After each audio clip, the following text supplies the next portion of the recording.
Chilies, chilies, chilies, chilies, chilies, baby back ribs.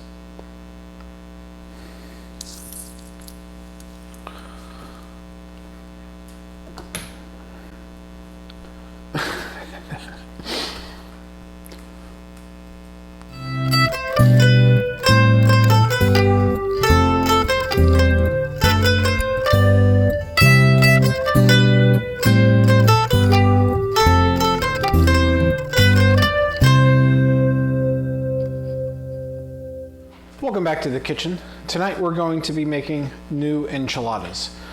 We call them new enchiladas because they're better than the enchiladas that you've been making before.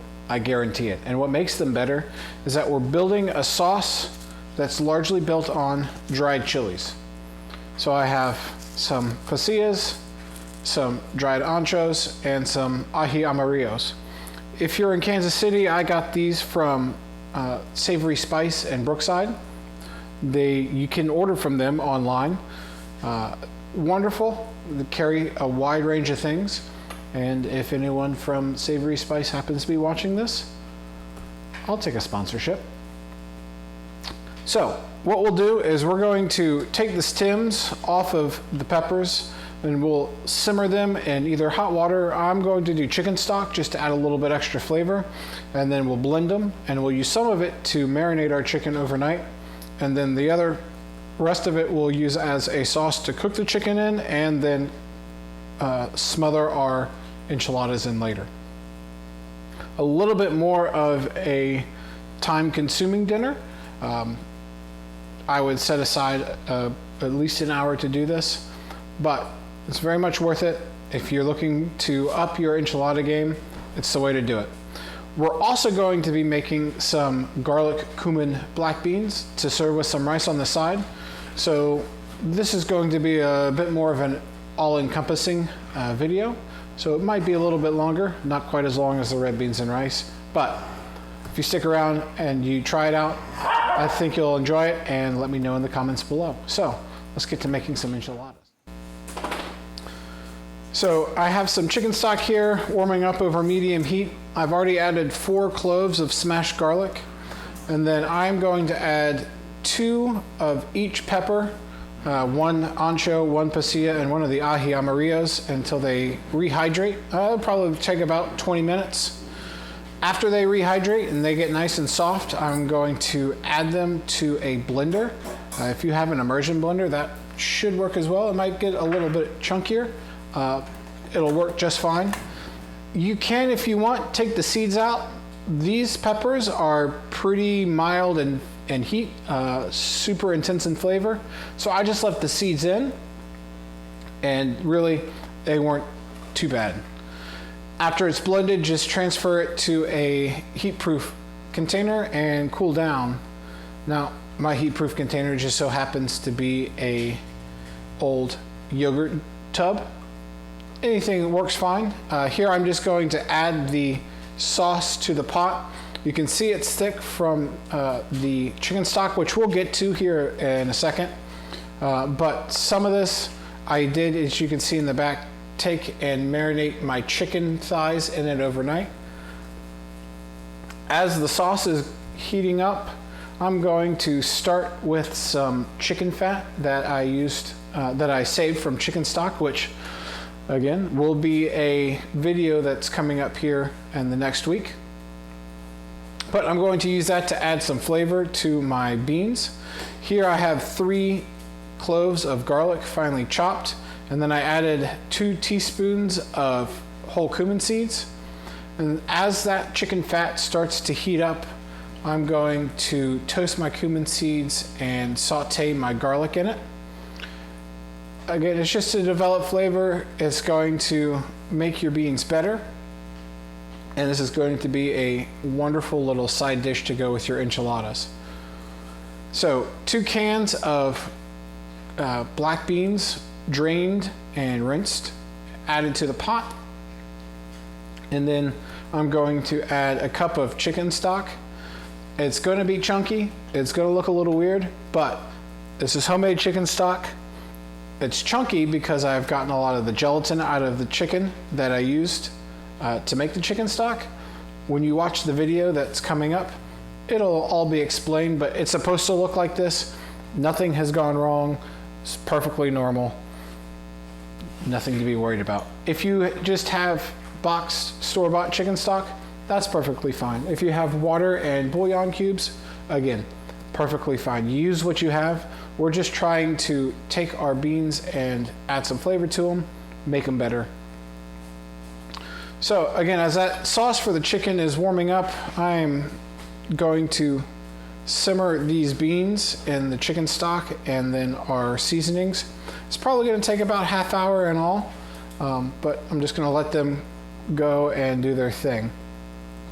So the sauce now has fully melted, heated up. I'm going to add 2 pounds of the marinated chicken thighs to the sauce, and I'm going to let that come up to temp. The reason I like using chicken thighs, and you'll see here in a second why, one reason, you can beat them up a little bit more than you can do chicken breast, and they're not going to dry out. If you want to use chicken breast here, you're more than welcome to. Just realize you'll have to go at a lower temp, and it won't take as long. But as you can see, I've got a pretty hard simmer on these chicken thighs, and again, I'm not going to worry about them drying out. They can take a lot of beating up and, for lack of better term, still cluck. That's probably going to take about 20-25 minutes in all. I check them every once in a while, give them a good stir. As you can see, I'm taking my tongs and kind of giving them a pinch and kind of trying to rotate them, see how far along they are coming. When little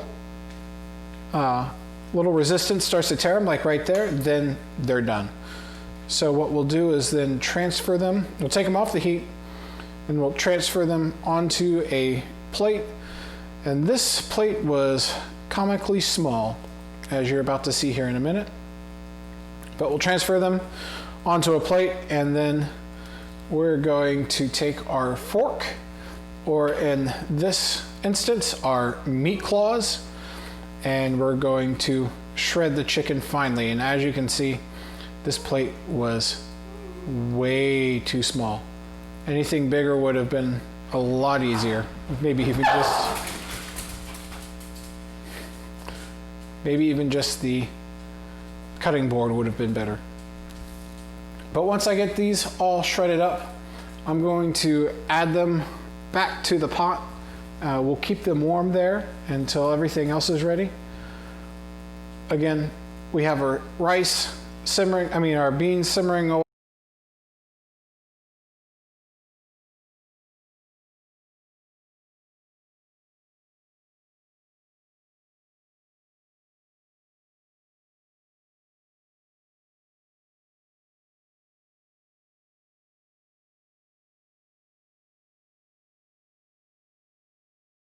Exactly where we want. Starting to thicken up a little bit, so I'm going to turn off the heat, put a lid on it, and set it off to the side so it stays warm. And now we get to the production. As you can see, it's a lot going on, but if you follow along, it's fairly straightforward. So in the first pot, I have just enough oil, vegetable oil, to cover the bottom of the pot. I have it over medium-low heat. I'm just going to do a quick fry of my corn tortilla. And then I have removed the shredded chicken out of the sauce, but I've kept the sauce warm. I'm going to then dunk the corn tortilla into the sauce, let it just get absolutely saturated in that sauce. And then I will add some of that chicken to the corn tortilla and do my best to fold it. This one got a little too crispy. It's perfectly fine. It's no problem. And then just rinse and repeat. For 2 pounds of chicken thighs, I got 9 of these enchiladas out of it, which isn't bad. They're a good size, not too big, not too small. Fill this up quite nicely. But again, quick fry of the corn tortilla, saturated in that sauce. Add the shredded chicken, and then we'll fold. And one last time, we'll do it a little quicker. Shallow fry. Drain off the excess oil, saturate it in the sauce, add the chicken, and we will now enjoy.